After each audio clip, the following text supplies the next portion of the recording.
अगर कोई मनुष्य अपने मन को किसी एक चीज पर बहुत गहराई से जबरदस्ती जमा ले, थोड़ी देर में उसके विचार खो जाएंगे।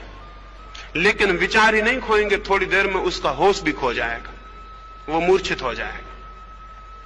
जितने कंसंट्रेशन के प्रकार हैं, अगर एक आदमी सूरज की तरफ आंखें खोल के खड़ा हो जाए और सूर्य को देखता रहे, अपलक देखता रहे, टकटकी लगा के देखता रहे, थोड़ी देर में मूर्छित होकर गिर जाएगा।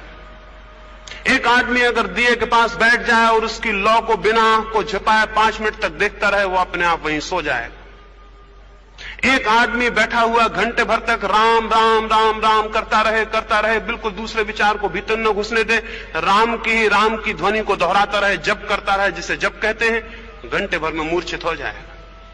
इसलिए मूर्छित हो जाएगा कि कोई भी एक चीज अगर चित्त को पकड़ ले तो चित्त उससे बोर हो जाता है, बोर्डम पैदा हो जाती है, घबराहट, बेचैनी, परेशानी पैदा हो जाती है। उस परेशानी में एक ही रास्ता रह जाता है कि चित्त सो जाए। आप बच्चों को सुलाते हैं, एक गीत की कड़ी को दोहरा देते हैं, उसी कड़ी को बार बार दोहराते हैं, बच्चा थोड़ी देर में सो जाता है।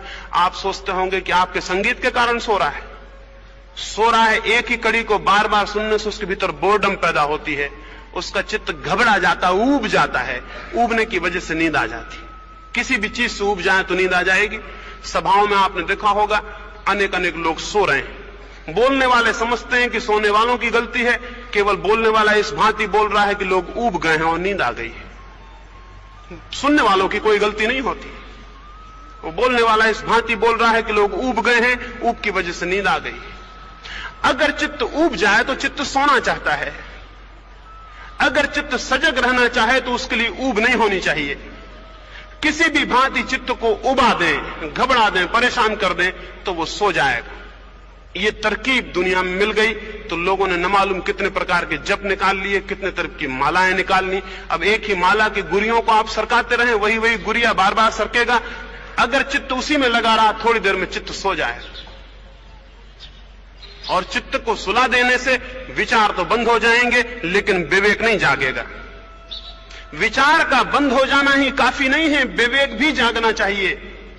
कागज के फूल ही हट जाना काफी नहीं है, असली फूल में भी अंकुर आने चाहिए। नहीं तो कागज के फूल हटा देने से कुछ भी नहीं होगा। फिर तो बेहतर है कागज के फूल ही लगे रहें, कम से कम कोई रौनक तो होती है, कम से कम कुछ तो सुंदर मालूम होते हैं। कागज के फूल भी हट जाएं, असली फूल भी ना आए तो बड़ी गड़बड़ हो जाएगी।